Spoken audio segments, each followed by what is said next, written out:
Hello, traders. FX Pip Collector here. Today is Tuesday, September 23rd, and this is my analysis for the pound US dollar, and we are on the 4-hour time frame.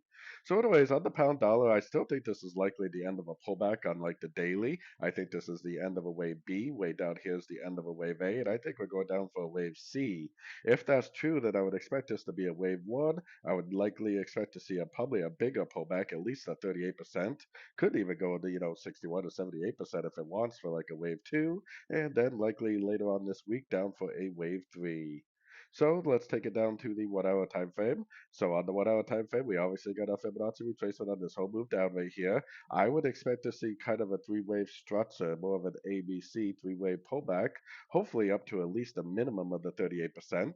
I definitely think this 50% could be an area of interest also, just because of the support and resistance, and really the 61% maybe even also.